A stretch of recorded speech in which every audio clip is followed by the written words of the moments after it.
Although our name is Lucy's Retired Surfers Bar and Restaurant, there's nothing tired or retired about anything we do.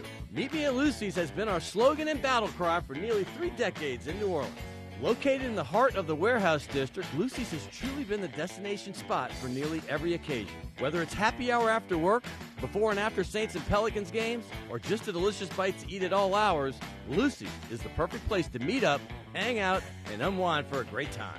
And while you're there, you should try one of our signature surfing cocktails, like the Shark Attack or Blue Whale. And for the truly courageous, our famous Scorpion Tequila Shot. Remember, Meet Me at Lucy's is our slogan, but don't forget to bring your favorite pooch, because our lifeguard chair is always open.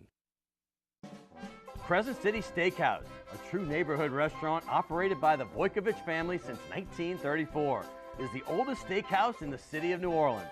Serving only hand-cut, prime-aged, corn-fed beef for over 80 years, Crescent City Steakhouse has become a dining destination for both die-hard locals and adventurous travelers who seek traditional, timeless New Orleans cuisine. Crescent City Steakhouse, 1001 North Broad, on the corner of St. Philip, in the heart of New Orleans. Fall in love with autumn with PJ's new seasonal lattes. Our pumpkin latte brings you all the flavors of a pumpkin pie, with hints of cinnamon and nutmeg, like your favorite holiday dessert in a cup. And our s'mores latte, with flavors of toasted marshmallows, warm milk chocolate, and graham cracker cinnamon, is sure to bring back campfire memories. The PJ's Fall Seasonal Lattes, available at your local PJ's, only for a limited time. Well, here's the bottom line.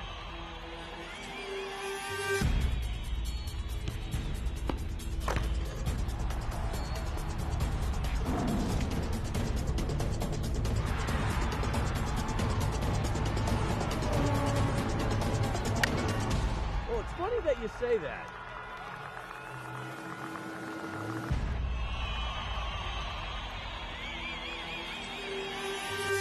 Let me tell you.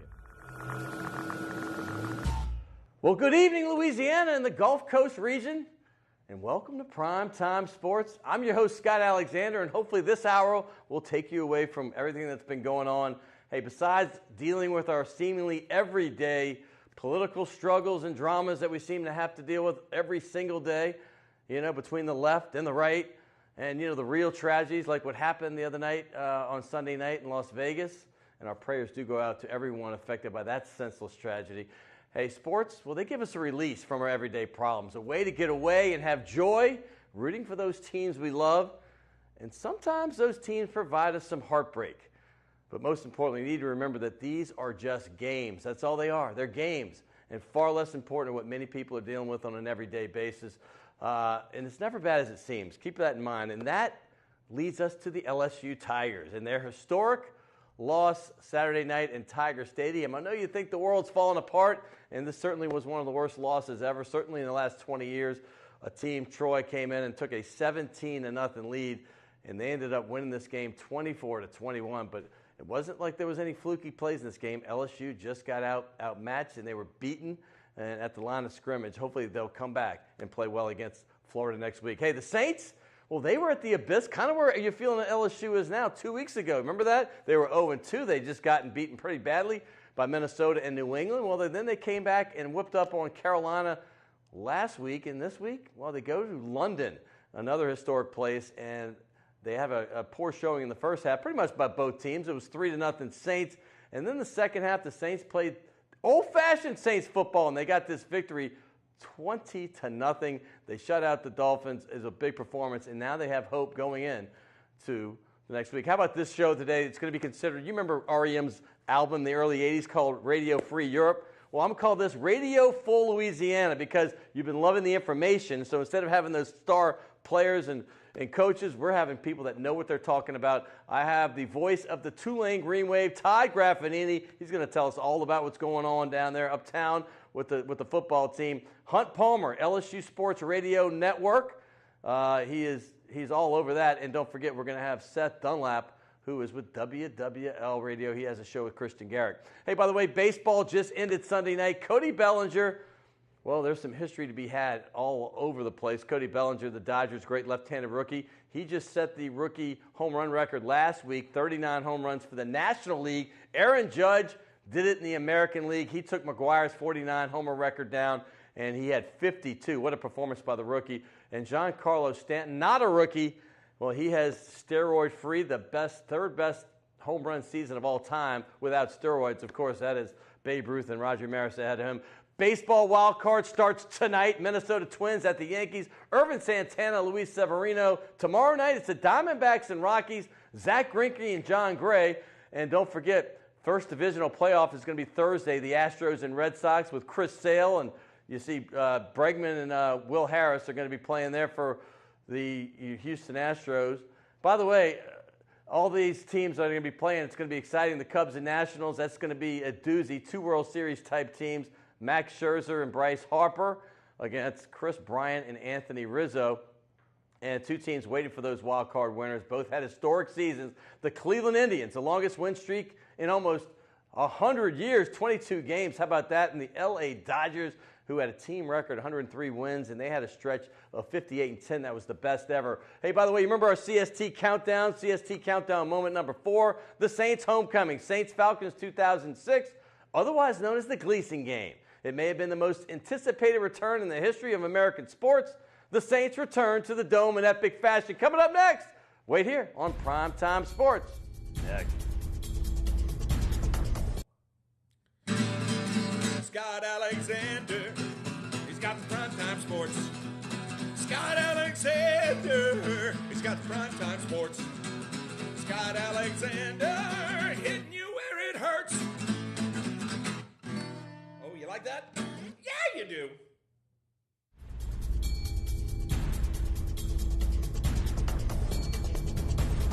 Welcome back to Primetime Sports. I told you this is going to be another information highway show. Yeah, we have some Hall of Famers and All-Stars usually, and these guys are Hall of Famers in their own right. This is a radio show, TV show today, because we're going to have, I told you, Hunt Palmer's coming in from the LSU Radio, Sports Radio Network. He's going to talk to LSU Tigers. Todd Graffagnini is the voice of the Tulane Green Wave. He's been with them for 26 years, 11 of those as the main broadcaster for the Tulane Green Wave. And next is a guy that you hear late nights with Christian Garrick. I say late. 8 to 11, they had their show called Double Coverage. His name is Seth Dunlap. We're going to start with a good topic, at least for this week. The New Orleans Saints have won 2 games in a row, and we're going to get into that right now with my man Seth. Welcome to the show, my friend. Thank you. How's everything going? It's great. Hey, a much better week this week with the Saints. Like you said, it's a rare day in New Orleans here when the Saints are the good story. And they have been the last couple weeks. And you know what? I mean, listen, they threw a shutout on Sunday. It was an early morning game for those who woke up and watched it. I got home late Saturday night. Usually I don't get home on Sunday from my games that I work on the weekend. But I got home late. I woke up and I watched it. And the first half was kind of slow, kind of boring. Yeah. The Saints got on the board. You got the 3-0 lead late, but then they came alive in the second half. Well, look, this defense, and here's what I said. Let me just start off with this. I was getting eviscerated on my show and on Twitter and on social media after the first 2 weeks when I was saying, everybody needs to calm down, right? You just got to calm down. When you looked at this schedule. Voice of reason, finally. When you looked at this schedule, when it came out in April, you said, that's going to be real tough to open on the road in one of the toughest places now to play in Minnesota. People don't realize that, by the way. It's so hard. Monday night when people get riled up and they're all juiced up, But it's not just that, Scott. That building, I know this is a little off topic here, but you're talking about Seattle, Kansas City, Green Bay, and probably Minnesota now. It's the toughest 4 places to win a football game in the National Football League up there. It's insane. We knew that was going to be real tough, especially with the Adrian Peterson factor. Then you got the defending champs coming here. So most objective people, if you looked at it, it was 0-2 to start, and we all said, most of us said, if they can get to 2-2 by the bye. Everybody said it. And look where we are. And by the way, that was an angry world champion that had just gotten embarrassed. Yeah. By the way, had 10 days to prepare, not 6. I digress. You mentioned Seattle, so I'm going to start there because that is where you're from. Yeah. And of course, you talk about the Seattle Sounds, right? Sounders, whatever they are. Sounders, man. They're the ones that's a tough home field advantage. They're the defending champs, man. They are. I know. Does Dempsey play for them? Yes, they do. Yeah. And I'm not a soccer guy. You should be. I know. It's coming. It's coming. Hey, I know. I filled in for you when you were gone, I guess, with Christian Garrick, your co-host. I'm sorry. I know. And you were tweeting in. Are y'all talking soccer yet? Yeah. And we threw something in. Hey, but by the way, let's talk about that. Tell people where you're from. How did you get down here to Crescent City?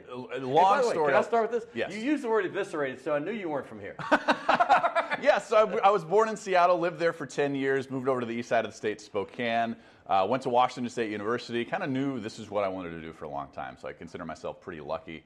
And worked there for about a decade in sports media, was one of the play-by-play voices for University of Idaho, freelance play-by-play work. The Vandals, yeah, was the women's voice there, and then applied for Intercom, which is WWL's parent company, got an offer in Seattle, applied in Portland, so they said come down here.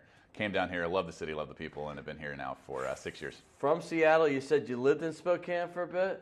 Yeah, about 20 years. 20 years. Okay, my brother went to Gonzaga. So okay. Go Zags. Look, Zags. I'm still not over this national championship, by the way. They play basketball the way it's supposed to be played, and they've done it for about a quarter of a century at least. Well, actually, let's go even further back because John Stockton was getting it done in the early 80s. Mark Few is the best college basketball coach right now on the planet. There's no doubt about that. That's definitely a biased call, but he's certainly in the top 5. I'll give you that. And Mark Few has done it without the benefit of some of the other schools. And he finally has that monkey off his back about the getting to the Final Four this last year. I mean, pretty amazing. More than pretty amazing. You're talking about a school of like 6,500 people who has now been to the tournament, I think, 19 consecutive years. It's crazy. Yeah. It's crazy. He's been doing it. Wasn't it Dan Monson before that? Dan Monson 1 year. He started the run. Remember, the slipper still fits. The run, right. Florida. I remember. He went to Minnesota, kind of flamed out there. Funny story, Dan Monson and some of the former assistants there have come back and kind of been special assistants to Mark Few. So he brings all that, the coaches back. Former All-State basketball player right here. We're going to get into a little Pels at the end, but let's talk Saints. Let's talk the positives, because you saw a defense in the preseason that showed a lot of hope, but then again, it is preseason. But they did lead the NFL in a lot of categories on the defensive side. But then you saw Sam Bradford have a career day. You saw Tom Brady do what Tom Brady does, and you're thinking, oh no, it's the same defense again. But everybody wants to poo-poo the fact that it was Jay Cutler with the Dolphins, but the fact is they just shut out an NFL team, period. And the game before that, they held Cam Newton and company to 13 points, and granted, Cam's not playing the same, but he did score 30-something on New England this past weekend. So it is a bit of an accomplishment. No, it's a really big accomplishment. I go back to what I said in the preseason. What we saw in the preseason, Scott, we saw an improved football team. Everybody who watched this team on a day-to-day basis the past couple of years. This wasn't some mirage. Just because they got beat by the world champs and went on the road and got thrashed didn't change my perception on that. If you watch the film of those first 2 games, there was a few big issues, but they didn't really revolve around talent for me. It revolved around guys just blowing assignments. You looked at those first 2 weeks, and everybody kind of hailed A.J. Klein youngest as the defense in the NFL. Youngest defense, but they brought in the free agent A.J. Klein, who was supposed to be the stopgap for this, right? He was supposed to fix it. I was never on board that train. You look at Pro Football Focus, he was rated as a 35. 35 on a scale of 0 to 100. That's poor. That's below replacement level those first 4 weeks. He had 1 solo tackle week 2. During the first 3 weeks. He had 2 solo tackles even in the week 3 win to Carolina. There was major issues there. Kenny Vaccaro looked absolutely lost. But we're talking about blown coverages. We're talking about guys out of assignment, not shifting with the offense like you're supposed to. These were fixable things. And they were running a very simple scheme with Dennis Allen, so it's not like they could simplify anymore. This is why when I objectively looked at the tape and objectively looked at the team, I knew it was going to get better, man, and it is going to get better. It doesn't get any easier, by the way. No, it doesn't. With Detroit and Green Bay. No, it doesn't. Not easy. No. I mean, you got Matt Stafford coming, and then don't you have to go to Lambeau? Got to go to Lambeau. Aaron Rodgers, by the way. Yeah. They're not winning that. I'm going to say they're not winning that football game. Yeah, maybe we say we need to beat Detroit to be 3-3. Yeah. I shouldn't say we, the Saints. I'm not part of the team. But the Saints, honestly, you don't want to be 2-4. And, that's a tall order if they lose to Detroit to have to feel like you got to go to Lambeau and get a win.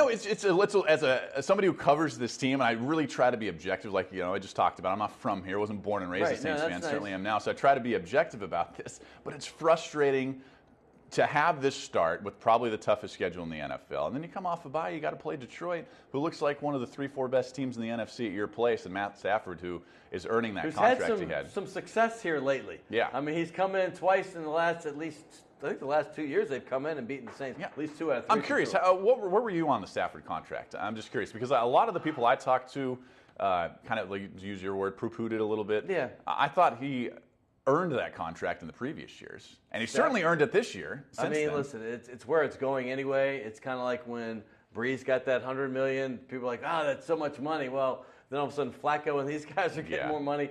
it's just where it's going. So I think, hey, is he better than Brady? No, of course not. Is he better than Rodgers? Of course not. But listen, he has earned it. Detroit was 0-16, I believe, before he got there. Yes. And you know what I loved about Stafford? He was the number one guy coming out of high school. He goes to Georgia and does some good things for the Bulldogs. He doesn't take them to a championship or anything. But he not only goes to Detroit, and unlike Eli Manning, who fought his way out of San Diego to get to New York, he gets there and embraces the city. He immediately says, I'm going to live here. I'm going to live here full time. I'm not going to go. And all of a sudden, so he is part of Detroit's fabric. You know what he's like? He's like Drew Brees is to here. No Different doubt. situation with the Katrina rebuild, I get that. But he came there, a franchise that had been bottom feeders, doormats for so many years. And he is the reason And it's Detroit, that they are relevant. Because, I mean, you say it's not like Katrina in a sense, but it is. Because if you've been to Detroit Third and world. you go down, it's a lot of third world stuff. I mean, New Orleans has their share of that, but some old neighborhoods that used to be nice are just completely blighted now. And for him to go out and say, I not only am going to embrace this 0-16 team, but I'm going to live there permanently, that spoke volumes. You know who doesn't get enough credit, really quickly before we move on from the Lions, is Jim Caldwell. Everybody is quick to bag on Jim Caldwell, and I think he gets that stigma because he was with Peyton Manning there, and everybody attributed that success to Peyton. And he has but that all he's facial done is expression. win. Right, the blank stare. It's just blank. You know what Pete Carroll always says to get rid of that? This is why Pete Carroll chews the gum. He says he doesn't want to have that blank expression on his face, right? So he chews gum on the sideline. Jason Garrett started chewing gum because the same thing. Everybody thought This he is had what you face. get on double coverage. Yeah, you get tangents that mean something. I love it. We could have a lot of fun. By the way, you and Christian, nice dynamic you got going. Yeah. And I like the way y'all play off each other. Thanks, man. And I know Christian's probably going to be watching the show. Hi, Christian. So what do you think about what's happening over there? Oh, man, I absolutely love it. So Christian and I have known each other since almost the first day that I got there. Oh, I was doing some 2011? 2011, doing some behind-the-scenes stuff. I co-hosted on double coverage for the last 4 years when T-Bob and Christian were doing it. So we had that rapport, and it was real nice to get the opportunity to do it full-time. So we have, like you said, tangents, a lot of fun for 3 hours. You got the best pipes in the city. You know, I'm going to say that. I'm talking about any level, the best pipes, Thanks, and man. you have the knowledge to back it up. One quick thing. Forecast the Saints, because I want to get into a little bit of Pels in a second. We're running out of time. Yeah. I still am going to go with my prediction. I said that they were going to be a 10-6 football team. I said they'd win the opener against Minnesota, so I've got 9-7 now. That's the talent that they have. Yeah. And let me say a couple of quick things here, the reason that I think that. All right. Number one is Marshawn Lattimore. He's one of the top-rated cornerbacks in the National Football League as a rookie. And then you've got Alvin Kamara, another sensational rookie on offense who completely changes the dynamic. Sorry, Adrian Peterson. You just kind of been phased out, rightfully so. I got 9-7 here, man, and I think we started off saying you should be excited for the Saints. I really believe that. You should be I see a lot of LT, LaDainian Tomlinson, and Kamara, and I don't want to say that because he's one of the greatest of all time, but if you want to say poor man's LT, Kamara to me is one of the keys, and I know some people poo-pooed, once again, that word. I haven't said it until today. Now it's something about me? But he is living up to that draft. They traded away the second rounder for next year. Everybody's like, dude, trading away your picks again. You're robbing Peter to pay Paul. This is one time I think it pays off. And there you go. You're right on it. You are a Pro Football Focus. I don't know if you saw that. Yep. 88. I mean, this guy is right at the top of his game. Hey, let's go to basketball. The preseason for the Pelicans starts tonight. Yeah. And if you're watching the replay, it already happened. But the fact is, they play the Bulls. We don't care about what happens in preseason. We want to see progress. What do you think about this team? Ooh, this is tough for me. Again, trying to be objective here. I want to get excited about it, and I am. Like you, I'm a basketball guy. You right? grew up a Sonics fan? Huge, yeah. Okay, let's. R.I.P. Sonics. Next time we're on, we'll talk about that. All right. Okay. But this team in the Western Conference, man, I just don't know how they truly compete. I want to be that guy that jumps on this bandwagon, and a lot of fans are. That scrimmage had 6,500 people at it last Saturday, which is incredible. That's encouraging to me because this is a football town. Here's what needs to happen for them to be successful. Number one, Rajon Rondo's got to be Rajon Rondo. He's got to be the distributor, 10 assists per game, 10-ish points per game, limit the turnovers, hit the big threes when you get him. Drew Holiday going to the off guard. We saw last year in spurts, Scott, he could be that spot-up shooter that they've been missing when he's away from the one. He can do that now. And the guy that I'm really excited about that a lot of people are talking about is Ian Clark. Ian Clark from Golden State, spot-up shooter, huge. was in that rotation last year. He can be a guy who can give you 8 to 10 points a game, 2 to 3 big threes a game. That's what they need. We know what Cousins, we know what Davis is going to do. He's the key, I think, honestly. If you want to take that hey, going to 500 and maybe getting a few games over 500. Yep. Ian Clark can play two positions, and he gives you some 3 and D. He can even fill in at the point, and he's got the championship pedigree. So I love that analysis. Mm-hmm. And by the way, the guy's not just tall. Like I said, he played basketball, and he knows what he's talking about, and always enjoyed. Hey, but real quick, as far as the rest of the NBA, I mean, how do you think this shakes out? Oh, I mean, we could mail the title to the It's Golden already State right now. By the way, here's how I view it. Let me just say this, because I get a lot of pushback on this. Watch Golden State, not from the perspective of I'm just tired of them winning. Watch how you're a basketball guy. Watch how they play. They play it the right way, and it's beautiful to watch. I'm not going to take credit, but people that when I did the radio show, guys and I love when I hear this because I go in and now they say everybody knows Golden State's great, but the year they had been a 6th seed the year before, and it was in December of the first year they got really, really good. Yeah. And I remember saying in November, I was like, this is the next great team. And people come up to me and say, dude, you said that first. You called it. Well, I mean, we don't they weren't on TV all the time, and now they are, and now they're a household name.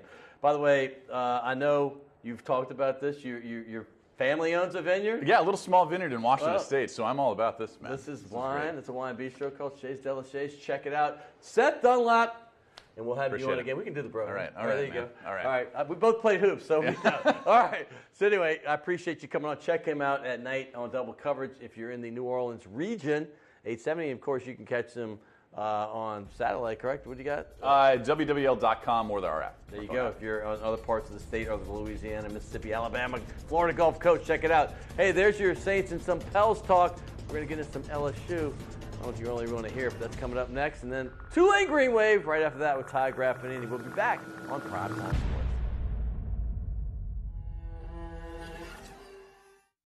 The owners of the Delachais Wine Bar on St. Charles Avenue have opened up their newest creation uptown on Maple Street called Chez de la Chaise, a new local wine bistro featuring a larger menu of small and large plates, a brighter atmosphere, and full table service. Additionally, patrons can enjoy a large patio out front as well as an extensive wine list offering selections from around the world. It's Chez de la Chaise, 7708 Maple Street between Carrollton and Broadway. Rock and roll will never die. It's old New Orleans, my oh my. Come on, baby, let's go rock and roll at the city lane. All night, let's roll, let's rock and roll. Baby, do the rock and roll. At Mid-City Lane's the home of rock and roll. Although our name is Lucy's Retired Surfers Bar and Restaurant, there's nothing tired or retired about anything we do. Meet Me at Lucy's has been our slogan and battle cry for nearly 3 decades in New Orleans. Located in the heart of the Warehouse District, Lucy's has truly been the destination spot for nearly every occasion. Whether it's happy hour after work, before and after Saints and Pelicans games, or just a delicious bite to eat at all hours, Lucy's is the perfect place to meet up, hang out, and unwind for a great time. And while you're there, you should try one of our signature surfing cocktails, like the Shark Attack or Blue Whale. And for the truly courageous, our famous Scorpion Tequila Shot. Remember, Meet Me at Lucy's is our slogan, but don't forget to bring your favorite pooch, because our lifeguard chair is always open.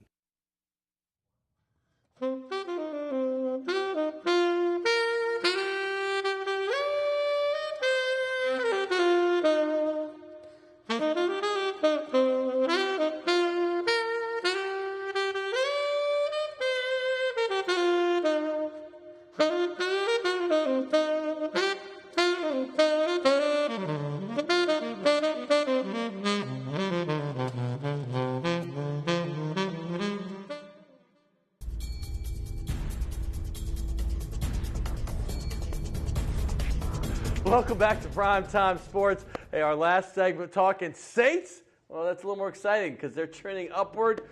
This one might not be as fun if you're a Bayou Bengal fan, but we're going to get to the nitty-gritty of the LSU Tigers with my man Hunt Palmer. If you don't know his name, you soon will. He is with the LSU Sports Radio Network. They do a lot of that pregame stuff you hear on the radio leading up to the game. And I got to know him a few years ago when he was with Bayou Bengal Insider. He was the editor of that magazine, and I'm going to tell you this, that he was a go-to guest, always got the best insight from him, and now that he's back doing this, He's on the radio getting ready for the LSU games, and he might do a little post game. I'll have to ask him that. But here he is, Hunt Palmer. Welcome to the I show. appreciate it very much. Guest. I am glad to be here. This Always is good. a little bit more. I do post game, and they haven't been too much fun this year. Post so game is better. At least there's hope in the pregame, right? Yes. Once the post game's over and you lose to Troy, yeah, it's got to be tough. Speaking of, that just happened. Let's just jump right to it. Okay. How was that post game? Well, we got through it. It's just one of those deals where it's easy to talk about. I mean, it's a historic game. I mean, there's no other way to frame it. You haven't lost a game to a non-conference team in Tiger Stadium since 2000 when UAB came in there in Nick Saban's first year. And 17 years later, 49 games later, you have that win streak snapped. It was the longest in the country at that time. And second longest in history, correct? Behind Miami's 51? And so it was brutal. I mean, it was a brutal game to watch, and it wasn't one of those fluky upset games where crazy things happen. Troy came into Tiger Stadium on Saturday night and just flat beat LSU.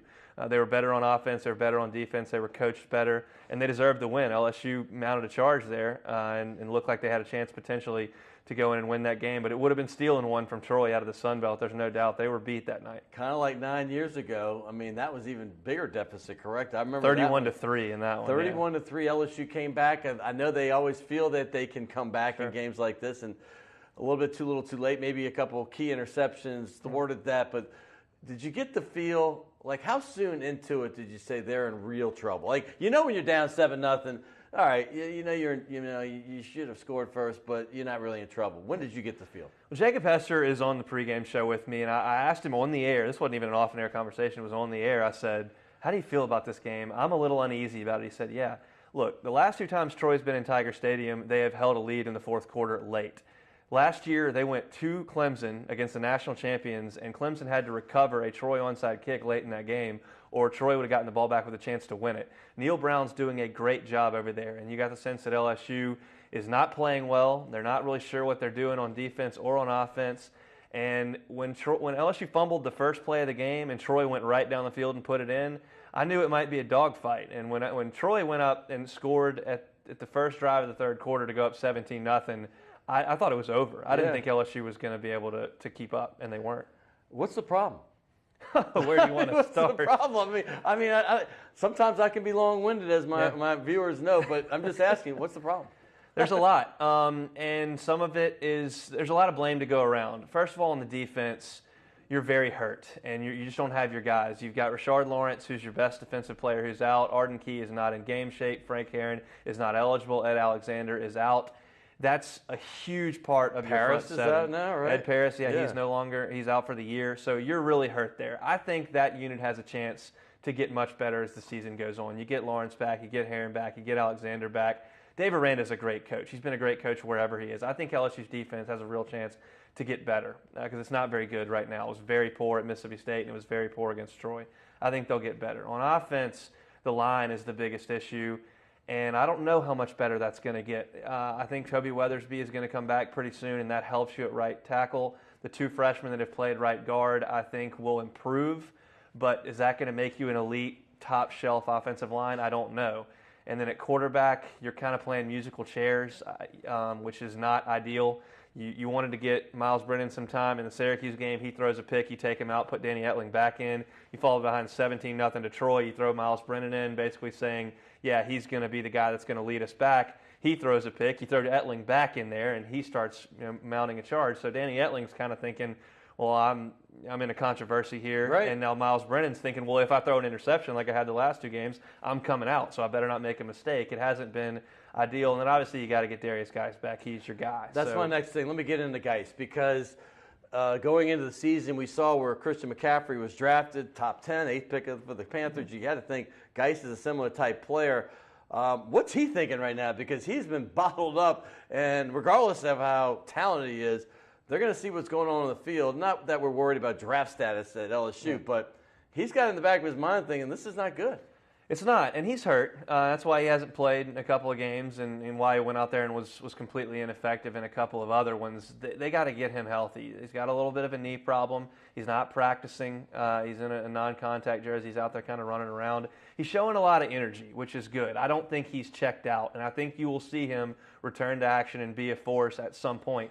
I just don't know when that's going to be. Darrell Williams has been a nice back for LSU. He got hurt in the game on Saturday, so you're down to Nick Brissett and Clyde Edwards-Helaire, and that's all you got. That's so, it. Yeah, it's a tough spot. I don't there remember with this at LSU in a long time where they were so thin at such key places. Obviously, the trenches is the main thing because we knew the offensive line problems when you had some defections and some people that didn't make grades or whatever happened. But, man, at places like LSU, when you're talking about the running backs are down to 2 healthy, really healthy ones, we got some problems here. Yeah, you've missed on a couple that you wanted. I mean, Travis Etienne's a kid from Louisiana who was making big plays for Clemson. Yeah. And you let one get away last year out of the state of Mississippi. He ends up at Florida State. That was the real guy that you wanted. But he saw Cam Darius Akers, Geis. Yeah, Cam Akers. He saw Darius Geis on the depth chart and went, I'm going to go to Florida State where Dalvin Cook just left, and I'm going to play. So you would think LSU's in a good spot this year in recruiting to pick up a big-time running back, but you don't get to do that mid-season, so they got to go with what they got. Yeah, defense. Is there hope besides what Aranda bringing it in? But the linebackers have been so key in previous years. Are you seeing the same kind of play, and can it get better? Devin White has been very good. I've been really impressed with him, and I was really impressed with his post-game interview after the loss to Troy. He said, look, the world's not ending. I'm going to go back and work on some film. We're going to play with a lot of energy. This is LSU. We're going to get better, and I'm ready to do it. And that's encouraging to hear from him. The other spot, Donnie Alexander's been up and down a little bit in his senior season, and the 2 freshmen are freshmen, and if you put them out there, you're going to have to live with some freshman mistakes. I think Tyler Taylor is going to move for more playing time. I think he's going to be a really good player for LSU, and I think that's going to come sooner rather than later. But right now, it's kind of Devin White and who else is going to fill in, and they've got to get better there. That's Dave Aranda's spot to coach, and they got to be better. Says my name is Donald. I have a special feeling for Donnie Alexander, sure. But everybody just assume the Quan Alexander, Debo Jones, Duke Riley, that he would be next in line. Is it possible that he can get it back together because that position has really brought some great merit to the LSU program the last few years? Yeah, it's so easy to compare him to Duke Riley and to Debo Jones because it's a New Orleans kid who didn't play early. It was a late add to the signing play. Right. It's a good story. And his athleticism is there. It's just an issue of knowing exactly where to be in your instincts, and at times he ends up on the wrong side of where he's supposed to be, and that's coachable, and you can coach it. And Dave Aranda is going to do that, and certainly LSU's got to get better because teams are able to run the ball in LSU right now. Mississippi State gashed LSU up front, and Troy did the exact same thing. If those teams can do it, and you're looking at Auburn and Florida and Alabama and teams like that, you got to get some things fixed. Well, let's look at the big picture here because obviously the national pundits are all just assuming that Ed Orgeron's gone. I mean, we know this is an early year. I'm not going to compare him to Saban. We all know Saban lost to UAB his first year. We're all like, wow. And I think that's the last historic loss of this caliber, like a Troy lost it. What kind of leash are they giving him right now? Because I'm not in the business of firing coaches. That's not my job. I hate when that talk even comes around. But the fans are very antsy. When you see all the empty seats, what's going to take? And Orgeron's going to have a chance to build this program. Right. Flatly. They are not getting rid of him after the first year. It's not financially feasible for the university to pay him $12 million. It doesn't look good. No. It doesn't look good nationally when you're firing coaches after a year. No, and that's just simply not going to happen. He's going to have a chance to rebuild this thing, and he has a plan, and his plan is to recruit the best players in the country, to hire fantastic coordinators, and let them do their work. I think there was a little bit of uncomfortability in the fan base when Ed Orgeron came out this week and said, I told Matt Canada last week that he needed to simplify things and getting in the offense because that's what people didn't like about Les. But I think he'll learn from that. It obviously cost him a game against Troy, but he's got a plan, and he's going to recruit. I know that. He's going to get his guys to play hard. He's always done that wherever he's been, and he's got to have his coordinators play really well. They got to get healthy. They've got to recruit both lines extremely hard. That's going to include some junior college kids in this class. I'm certain of that. And he's going to have every opportunity. Is it going to work? I don't know, but it's not going to fail because of the first 5 games of the tenure. That's just not realistic. Miles Brennan, I mean, as far as a future quarterback, what do you see there? He's got a lot of talent. The ball comes out really quickly. I'm not certain, like we talked about earlier, how they're juggling this thing. And Orgeron came out earlier this week and said that Danny Etling's the quarterback going into the swamp. I don't really have much interest in sending Miles Brennan out into the swamp like they did to Brandon Harris on the Plains a couple of years ago. That was not a good deal. Not your first start on the road. Right. Send your senior out there against a team that doesn't. Florida's not going to score a ton of points on LSU. Right. Florida doesn't have a very good offense. Franks is the quarterback now because Del Rio's out. let Etling go out there and manage the game. At least Etling doesn't turn the football over. His only turnover this year was they're trying to come back against Troy at the very end, and they're throwing it on every play. I think Miles Brennan's going to see a more reserved role over the next couple of weeks, but there's definitely a lot of talent in there, and he's comfortable in Matt Canada's offense with all his shifts and motions. You saw when they put Brennan in the second half of the Troy game, they started going back to all those shifts and motions. So I think that's where he's more comfortable, and he's got a chance, but he's young. You see kind of what I was talking about when I always love to have him on the radio show. He has the knowledge, he has the delivery, and he knows what he's talking about most importantly. But as far as you, tell us how you got into all this. I'm just curious. Well, I was in school, and it wasn't going so well, and so I went home to my dad, and he goes, what do you want to do? I said, well, I want to be around sports. He goes, you want to be Jim Hawthorne? I said, yeah, that'll be good. So we started doing journalism. That'll be good. I started writing, started doing some radio stuff, and a spot came open on the network this past summer, and Chris Blair reached out to me and said, hey, we'd love to have you on the pre- and post-game show, and that's something that I've dreamed of my entire life. Explain what that means to people that don't know. Like, is this the thing with Jacob and Marlon Favorite and that group? That's exactly right. It's Jacob Hester, Marlon Favorite, and I. Home games are right outside the stadium, outdoors. We're on 2 hours before kickoff. We run 90 minutes breaking down the game, interviewing beat writers from the other team, and really having a great time. And then post-game, Chris Blair and Doug Morrow do the first 30 minutes of reacting to the game, and then we're on for an hour after them, taking Twitter interaction and just having generally a good time. It's not quite as fun when they lose to Troy, but it's been a good 5 weeks. So it's on 870 in the New Orleans area, and 98.1 the Eagle, is that correct? In Baton Rouge, KWKH in Shreveport. Yeah. The LSU Sports Radio Network. Lafayette's got 103.7. Because we have a lot of viewers in Lafayette. Hey, but how can you not have a good time with Marlon Favorite? He's a blast. Big Fave. I mean, it's a guy who won a national championship, shared a locker room with Drew Brees on a Super Bowl team. He's got perspective that I can't quite offer. So he and Jacob have been fantastic, and I'm just honored. I don't know if this is a good or bad thing, but I did break him into the media. I called games with him my first year back. We called the high school games of the week on TV, and that was a treat. He loves to say, hello, somebody. He still got that every time. Hello, somebody. That's a shout-out to you, Marlon. Hey, by the way, that is a great place. I know you do a lot of business in New Orleans. I do. I can't wait. And you happen to like wine? I do. I need a plenty after we lose to Troy. Yes, you need some more. Get a bottle. All right, maybe my boy Evan will hook you up. Here, find a little wing on here. I can find a spot. Give me a spot. I don't know. Maybe right underneath there. I can handle that. We got to get a new ball, Redhead Tsunami. That, my man, is Hunt Palmer. Yeah, you've got a name. Sounds like a movie star. Hey, we talked Saints. We talked LSU. There's a team coming up that's been showing a lot of promise. That is the Tulane Green Wave. I know I've been getting a lot of calls and emails and tweets. You got to get my Green Wave on. Todd Graffagnini, the voice of the wave, coming up next on Primetime Sports.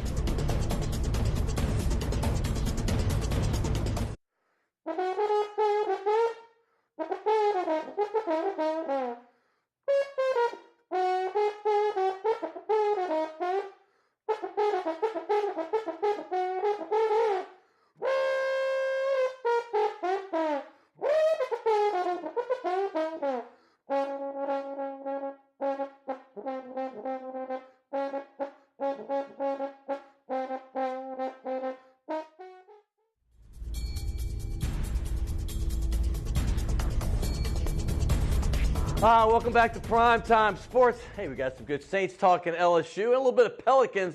And now we're going to get to the Uptown University representing the city of New Orleans. That's, of course, Tulane University. And I have a guy that's been there for 26 years, 11 of those as the voice of the Green Wave. His name was Graff for those that know him around the city. But Ty Graffagnini is his given name. Welcome back, Scott, to the show, my friend. Always a pleasure. How you doing, buddy? I'm doing great. I really am. We're into the experiment now, about a year plus, if you count Willie Fritz's time. And I got to ask you, you've been around this for so long. You've seen the ups and downs. You saw the great year in '98, obviously undefeated, but you've seen a lot of down. What is the difference that you see in Willie Fritz compared to some of the other coaches recently? I just think that it's been consistent.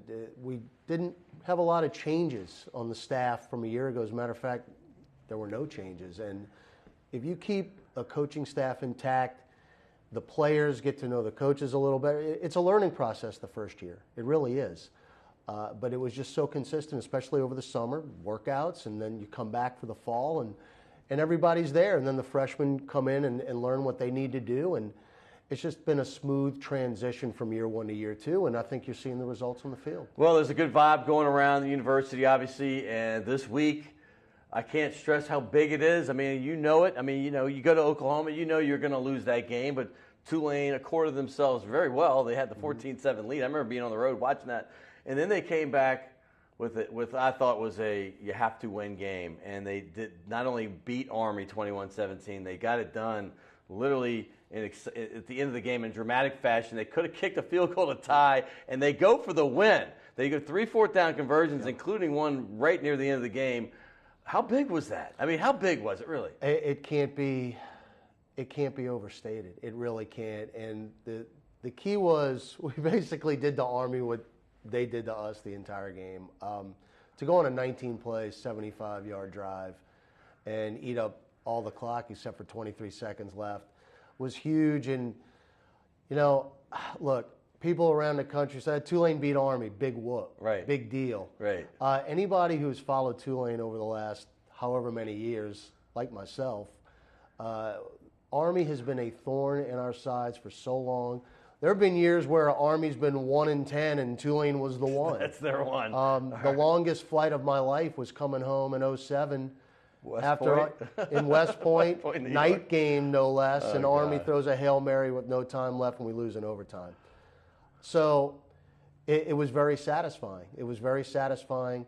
But to win on a do or die, right. It's not you're kicking a field goal, you go to overtime. Yeah. No, you don't score. If you don't get in the end zone, you lose the game.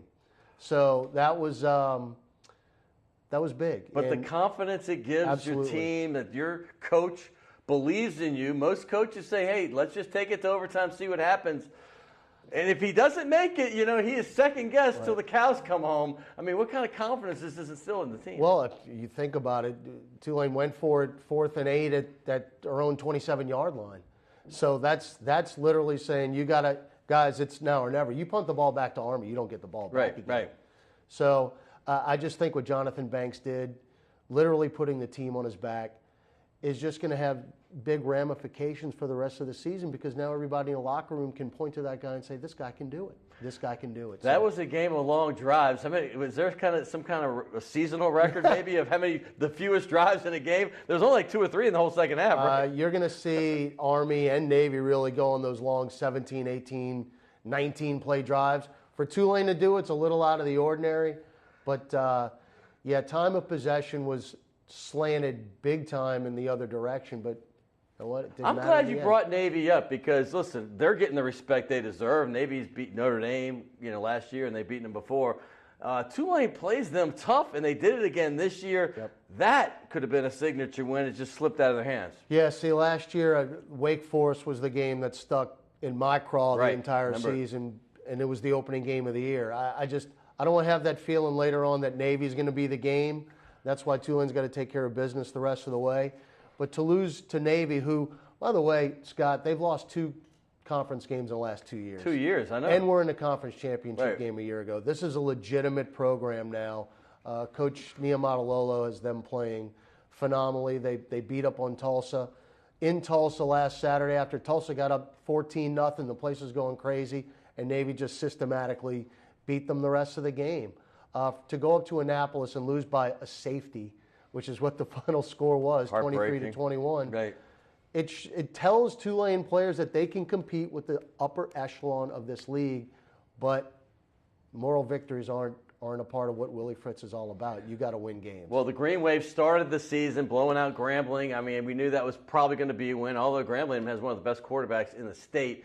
Then you come back with that tough Navy loss, but then you go to Oklahoma. Mm-hmm. And I've done a few games in Oklahoma in the last 3 years. It's an incredible environment. It's a great place to tell your kids, hey, this is what it's all about. And then I'm looking at the score. I'm like, Tulane 14, Oklahoma 7. I'm like, what's going on in Norman? And tell it what that experience was like. It was awesome. Very impressive to me. I'd never been up there before. So it was great. 85,000 people wearing the crimson and cream. And you get a turnover in the first series. Tulane's D forces a turnover. Jonathan Brantley takes us down the field. We score a touchdown. It's 7-0. Yeah, you don't even have your quarterback, by the way. That's the other thing. Jonathan Brantley, the backup, goes down right down the field, and you hear a little murmur. Then Baker Mayfield gets the big play, and it's 7-7.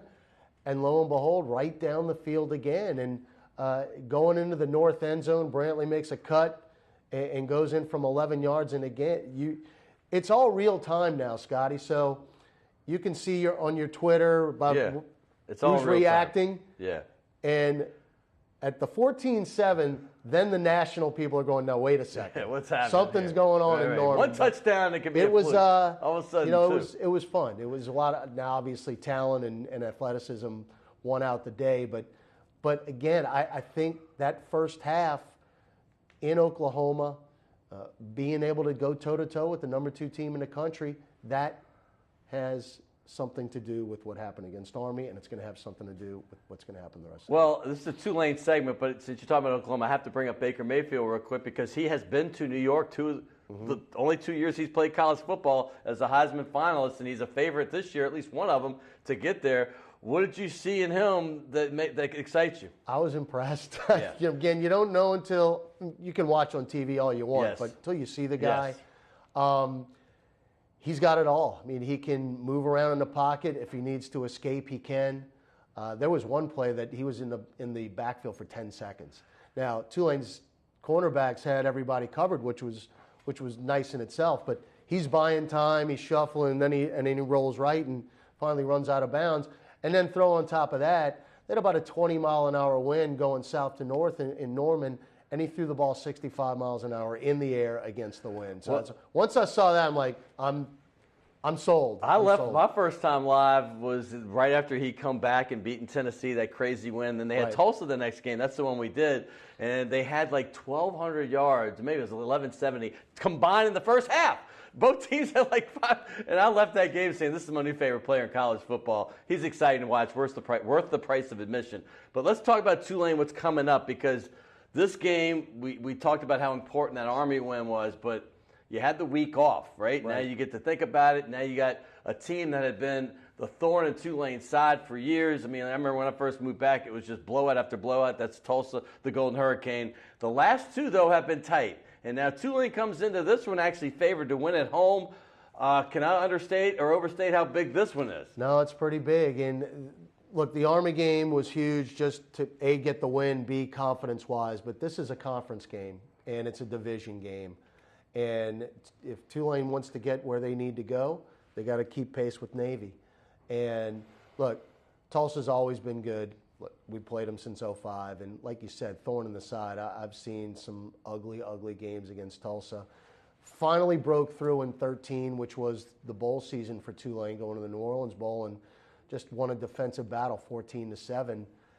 And then really had them beat the last couple of years and kind of let it slip away. So got them at home this time and just got a lot of confidence. And Tulane is healthy, which is another key. The week, and I said it all last week, the bye week did come at a perfect time. Just watching practice this morning, Scotty, everyone appears to be ready to roll. So I'm very much looking forward to it. Is there a pun intended with the roll? But what's the buzz around campus? I mean, I know you're not a student obviously anymore, but you're around there. You hear people talking to your friends that are alumni. I mean, are they buying in? Are they going to be at this game and support the Greenway? That remains to be seen. Now, it's a 3 o'clock game. It's going to be a little warm. Now, the students have come out in the first couple of games, which is good. Plus, Tulane's 2-0, which doesn't hurt at all. Home games? Established little home field advantage. Giant. This is, people got to understand, though, this is a really big game as far as conference and going postseason. Momentum. I mean, all of it. Momentum. Right. You got a game in Miami the week after against FIU, and then the South Florida Bulls come to town. We don't have to talk about them. Quentin Flowers, baby. Yeah, everything is about Tulsa this Saturday, and I think the team's ready to do it. Marquez, Valdez, Scantling, whatever his name, wide receiver, they can play. They're very good. The buzz, as far as the entire athletic program, obviously first year, tough times. You know, you get 3 new coaches. It's not going to be easy. You have to rebuild. I get this. Now, Troy Dannon brought in some quality guys. He got Mike Dunleavy to coach basketball, obviously Travis Jewett to coach baseball, and we've been talking about Willie Fritz. What's the state of the Tulane athletic department? It's trending up, man. It really, really is. And this is just across the board when you see all the sports and what's going on right now. The golf team, women's golf team's in the top 10 right now. The women's volleyball team got off to a tremendous start. Tennis has had a lot of success. Absolutely. Yep. I went to basketball practice yesterday, and Tulane fans are going to be fired up. Really? When Talk they to me. watch. Because Dunleavy's been on our show a couple times. We got some players, man, and some depth. Nice. Where we didn't have it in the past. Where if the frontline guys came out of the ball game, maybe the guys that were coming off the bench weren't able to either hold a lead or come back. I don't think that's going to be the case anymore. We got a couple of kids from the Sudan. Yes. Big, tall, 6'10" I was at a guys. couple of those games. Memphis, they play great. Caleb Daniels from Yeah. St. Augustine is going to play a lot, and I just think that basketball is going to be trending up, and it's going to be a completely new baseball team this year. 22 guys signed by Travis Jewett, so everyone's going to be excited. And he to see gets his what's own going on. guys in. Absolutely. But I'm going to say this real quick. You got the blue on, and I know that's probably for Tulane. That's one of the complimentary colors right here. But your shoes kind of look a little more like they could be closer to Dodger blue. I know you're a diehard Dodger fan, big time. For his entire life, this dude he lives and breathes Dodgers, second to Tulane. And maybe Saints is somewhere in there. But the bottom line is the Dodgers had a historic season. Yes. Talk about this. I never thought I'd see 103 wins in a regular season. To go on the streak that the Dodgers did during the summer, it was just unbelievable to watch night in and night out. And what Cody Bellinger did, when Cody Bellinger got called up to the big leagues, the Dodgers were a completely different team. Hit 39 home runs as a rookie. record. Not too record shabby. for a rookie. Not too shabby. No, it isn't. It's all about pitching, though, in the postseason because you're going to face the other guys, big-time guys, night in and night out in the playoffs. And we're either going to play Arizona or Colorado. And if it's Arizona, they beat the Dodgers like a drum. Yeah, the they're last good. couple series. They're solid. The NLDS scares me more than the NLCS because it's a 5-game series. The key is this guy on the screen, Clayton Kershaw. He's got to be Clayton Kershaw and dominate games 1 It's and a 5. legacy series for him or playoff. Here's the other thing real quick. This year, Dodgers, historic, phenomenal. But with the Nationals and the Cubs, this could be one of those most epic ones. I got to run, Todd. We got to close out the show. But here's a gift certificate down from Tulane University. I'm in. That is called Shays de la Shays, right there on Maple. I got to get you on the helmet. It wouldn't be right without the voice of the Green Wave. Wrap up right under that angry wave. We'll get you a big one. Todd Graffagnini, want to thank him. I also want to thank Hunt Palmer. He's with the LSU Sports Radio Network. And, of course, Seth Dunlap. I got 2 first-timers here. Todd's only been here once before. This was not Radio Free Europe. This was Radio Full. We're talking sports, and I had a good time today. I want to thank everybody behind the scenes. Of course, my producer, Will Hill. The good folks at CST, that's Jeff Brenner and Ashley Coleman. Of course, the good folks at WLAE right here. That's Ron Yeager, Jim Dotson. Hey, Jay Smoove, thank you. And don't forget Kenny Juno, Redhead Tsunami, and Peter Jordan. I want to thank everybody right here. We'll see you next week on Primetime Sports.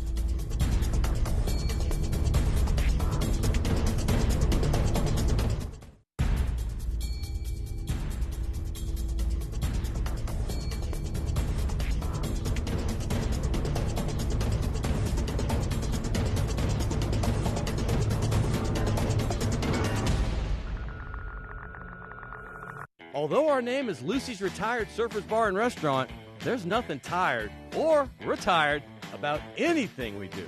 Meet Me at Lucy's has been our slogan and battle cry for nearly 3 decades in New Orleans.